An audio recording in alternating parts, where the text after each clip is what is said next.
हमें टेम्पल का सीन दिखा रहता है और वहां पे इवान बैठा हुआ था और उसके सामने एक ब्रांच थी और तभी वो ब्रांच पे डिवाइन पावर यूज करता है और वो ब्रांच वो चमकती है। तो तब वो खड़ा होता है और उस ब्रांच को लाकर हमारी एलिस को देता है। वो कहता है मैंने इस पे डिवाइन पावर यूज कर दी है, अब तुम इसको यूज कर सकती हो। वो कहती है थैंक यू प्रीस्ट।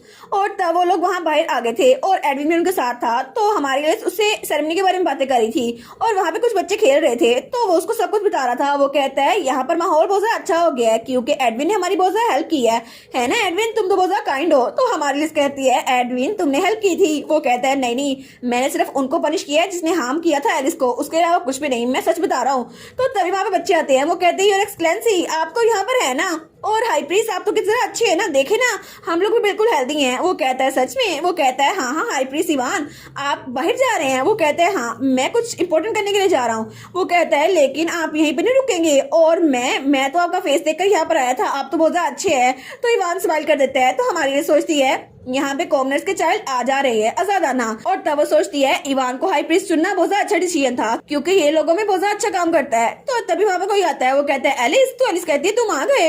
और वहां पे मिकाएल था और मिकाएल तो बड़ा प्यारा लग रहा था। तो वो कहती है मिकाएल आ गए ना तुम। तो बच्चे उसके पास आते हैं। वो कहते हैं ओए डॉक्टर तुम तो हर वक्त गुस्से में रहते हो। दूसरा बच्चा कहता है तुम भी बड़े गुस्से में रहते हो। तो वो कहता है शट अप, मुझसे बातें ना करो। और उसके बाद वो लोग टेम्पल से थोड़ा सा दूर आ गए थे और वहां पर हमारी एलिस खाने में मिठाइयां लेकर आई थी। वो कहती है ये मेरी बेकरी का न्यू डिजर्ट है। तो वहां पर इवान वो तो फ्रूट्स लेकर आया था। वो कहता है ये फ्रूट्स मुझे बिलीवर्स ने दिए हैं। तो हमारा मिकाएल वहां पे मीट की डिशेस लेकर आया था। वो कहता है देखो ना कितनी मजे की है।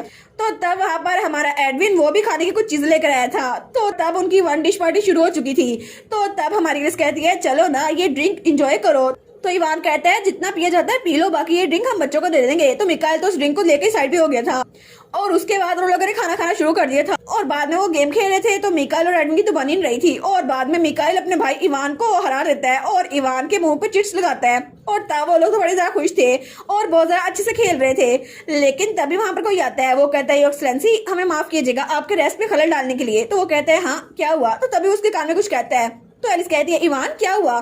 तो इवान कहता है असल में मॉन्स्टर्स ने फिर से अटैक करना शुरू कर दिया है, ऐसा लगता है हमें वहां पे जाना होगा, और इसके अलावा बहुत सारे कम सोल्जर्स हैं वहां पर। तो वो कहती है ये तो बहुत बड़ा मसला है ना। तो एडविन क्या तुम उनकी हेल्प नहीं कर सकते? वो कहता है अगर एलिस तुम चाहती हो तो मैं उनकी हेल्प कर देता हूँ। और वो उठ के वहां जाने लगता है।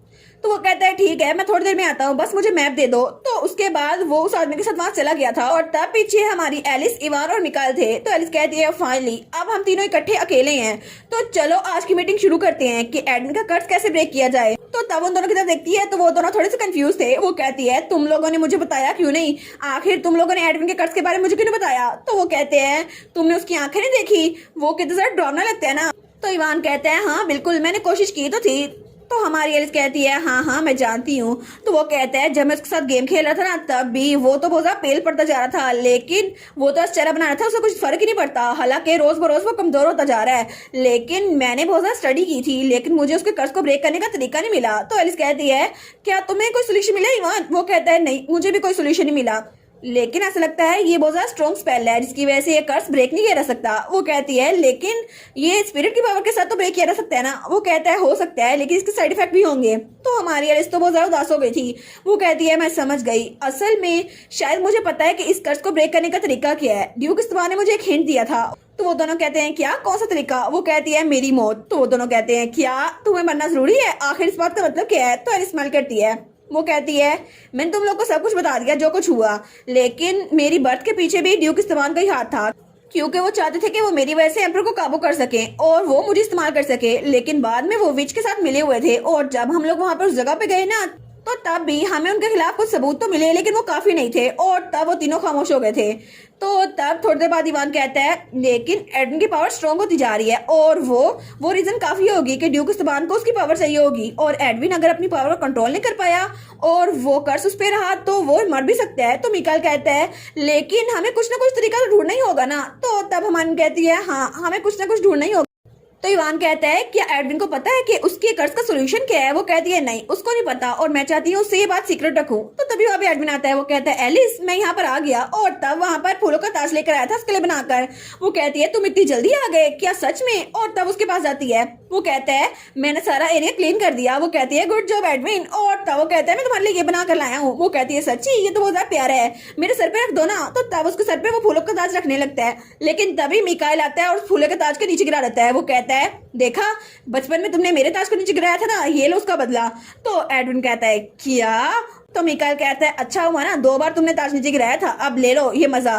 तो वो कहता है तुम्हारी हिम्मत कैसे हुई? और दोनों बच्चों की तरह आपस में लड़ने लग जाते हैं। तो एलिस उनको छुड़वा रही थी, तो तब उसने उन दोनों को छुड़वा लिया था। वो सोचती है आज का दिन तो बहुत अच्छा है ना, कितना कंफर्टेबल है। और इवान भी वहां आराम से बैठा हुआ था, और वो सोचता है हम चारों हालांकि फैमिली नहीं है, हमारे डिफरेंट नेम्स हैं, लेकिन फिर भी मुझे लगा था हम लोग हमेशा खुश रहेंगे जब तक वो इंसिडेंट नहीं हो गया। और उसके बाद सीन चेंज होता है और हमें रात का सीन दिखा रहता है और विगमेंट टेरिटरी का लार्ज कार्गो वेयर हाउस जहाँ पे सारा सामान आ रहा था। तो तभी वहाँ पर एक बग्गी आती है। तो तब वो स्पाई कहता है प्लीज अपना पास दिखाओ। वो कहता है ठीक है मैं दिखाता हूँ। और तब वो पास को निकालता है। वो कहता है ये देखो, और वो उसको पढ़ता है। वो कहता है ऐसा लगता है कि स्पिरिट फेस्टिवल के लिए उन्होंने कुछ चीजें मंगवाई हैं और उसमें ये ताबूत भी शामिल है। लेकिन तब वो बग्गी के पीछे आता है। वो सोचता है मुझे लगा था ये बहुत ज्यादा टफ होगा, लेकिन क्या हमें इसको ले जाना जरूरी है? वो कहता है हाँ तुम जा सकते हो। और तब वो पीछे आता है और वो सोचता है ये चीज यहाँ पर लिखा भी हुआ है ये ताबूत लेके जाना जरूरी है, लेकिन ये तो सच में एक ताबूत ही लग रहा है। सच में आखिर स्पिरिट फेस्टिवल में एक ताबूत का क्या काम? और तब सीन चलता है और हमें अगली सुबह का सीन दिखा रहता है और विगमेंट ड्यूक का विला जहाँ पे हमारी एलिस बेड पे लेटी हुई थी, और तभी उसकी आंख खुलती है और तब वो वही ब्रांच उठाती है जिस पर इवान ने वो मैजिक यूज किया था। और तब उसको तो बहुत ज्यादा नींद आ रही थी, लेकिन वो उसको लेकर साइड पर आती है और तब उसकी आंखें हल्की सी खुली थी और तभी वो अपनी डांस प्रैक्टिस करना शुरू करती है जो कि उसको फेस्टिवल में करनी थी, हालांकि उसकी आंख भी नहीं खुल रही थी। तो तभी वहां पे दरवाजा नॉक होता है। तो वहां पे रेचल कहती है एलिस क्या तुम उठ गई? वो कहती है हाँ मैं उठ गई रेचल अंदर आ जाओ। तो तब वहां पे रेचल आती है। वो कहती है गुड मॉर्निंग एलिस, और वहां पर नाश्ता भी लेके आई थी। वो कहती है क्या तुम्हें कल अच्छी नींद आई? वो कहती है ऑफ कोर्स मुझे कंफर्टेबल नींद आई थी। और उसके बाद रेचल कहती है ठीक है तो तुम सुबह सुबह प्रैक्टिस करने लग गई? वो कहती है मैं बहुत ज्यादा नर्वस हूं ना इसीलिए।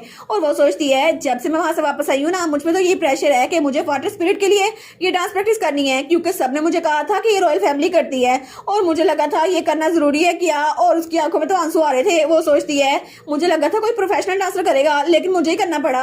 और तब वो लोग खाना खा रहे थे। तो रेचल कहती है जिस डांस की टीचर ने तुम्हें ये डांस सिखाया ना, वो कहती है तुम बहुत इंप्रेसिव हो। वो कहती है थैंक यू रेचल। और तब वो स्माइल करती है। वो कहती है फाइनली आज पहला दिन है ना स्पिरिट सेरेमनी का। वो कहती है हाँ ये सेरेमनी का डांस तो शाम में होगा, तो तुम आराम से पूरा दिन एंजॉय कर सकती हो। तो वो कहती है सच्ची? तो क्या तुम मेरे साथ फेस्टिवल में चलोगी? तो तब रेचल उसके मुंह पे हाथ रखती है। वो कहती है बिल्कुल नहीं, मैं तुम्हारे साथ नहीं जाऊंगी और तुम फिक्र ना करो, मैं किसी और के साथ जाने वाली हूँ और तुम किसी और के साथ चल जाना, ठीक है।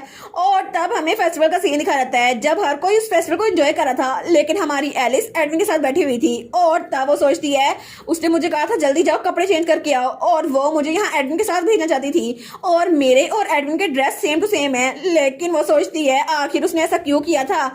रेचल ने हम दोनों के लिए कपल लुक प्रिपेयर किया है और वो जरा गर्म जोशी से। तो रेचल कहती है नाइस, अच्छा हुआ ना। तो तब एडन कहता है एलिस क्या ये अच्छा लग रहा है? वो कहती है हाँ ये बहुत ज्यादा अच्छा लग रहा है और ये चीजें बहुत ज्यादा मजे की है। तो तब वो उसके आगे होता है और उसके मुंह पे थोड़ा सा केक लगा था और तब उसको उतारता है। तो हमारी एलिस कहती है क्या आखिर तुम क्या कर रहे हो? तो तब वो स्माइल करता है। वो कहता है एलिस हम लोग अब एक कपल है ना। तो एलिस वो तो बहुत ज्यादा ब्लश कर रही थी।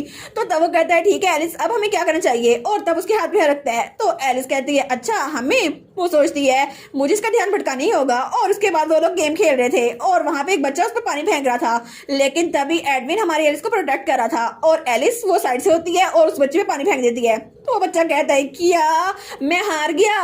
नहीं मैं यकीन नहीं कर सकता, तुमने मुझे हरा दिया। तो हमारी एलिस तो बड़ी खुश थी और उसके बाद एडविन वो भी उस बच्चे को हरा रहा था और उसके बाद उनका खेल खत्म हो चुका था। तो एडविन उसके लिए टॉवल लेके आता है और बच्चे उसको बाय करके वहां जा रहे थे। तो एडविन कहता है तुम्हें ठंड लग जाएगी, इस टॉवल को ले लो। वो कहती है थैंक यू एडविन। और उसके बाद वो उस टॉवल से अपने बालों को साफ कर रही थी। तो तब एडविन कहता है मैंने सुना था कि बाकी ऑफिशियल कह रहे हैं कि इस उम्र में क्राउन प्रिंसेस को मैरिज के लिए बहुत ज्यादा प्रपोजल आ रहे हैं। और तब वो टॉवल से उसका चेहरा साफ करने लगता है।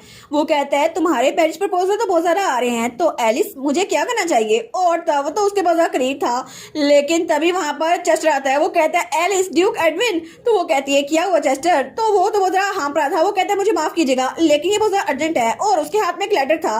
वो कहती है क्या ये लेटर कहाँ से है? वो कहते हैं टेम्पल से। वो कहती है आखिर इसमें क्या लिखा है? और तब उसको खोल के पढ़ती है, वो इवान की तरफ से था। वहाँ लिखा था क्राउन प्रिंसेस मुझे माफ कीजिएगा, मैं सीधा पॉइंट पे आता हूँ बिना किसी ग्रीटिंग के। कल रात अचानक से वो नाइट जो मैंने असाइन किया था ताकि वो मिकाइल की हेल्प कर सके और उसको प्रोटेक्ट कर सके, वो बहुत ज्यादा जख्मी हो गया। और उसने बताया वहां पर कोई ऐसा इंसान आया जो कि सोर्सरी कर सकता था और मैजिक की वजह से उसने मिकाइल को किडनैप कर लिया। तो एलिस कहती है क्या मिकाइल किडनैप हो चुका है? लेकिन आखिर मिकाइल को कौन किडनैप करेगा? और इसी के साथ ये वाला पार्ट यहीं पर ख़त्म। तो आप लोग बताइएगा आप लोग को ये पार्ट कैसा लगा, और वीडियो को लाइक और चैनल को सब्सक्राइब लाजमी कीजिएगा। बाकी वीडियोस का लिंक भी स्क्रीन पर नज़र आ रहा होगा, तो काइंडली उनको भी चेकआउट कर लें। और thank you so much for watching my videos. Stay safe, bye bye.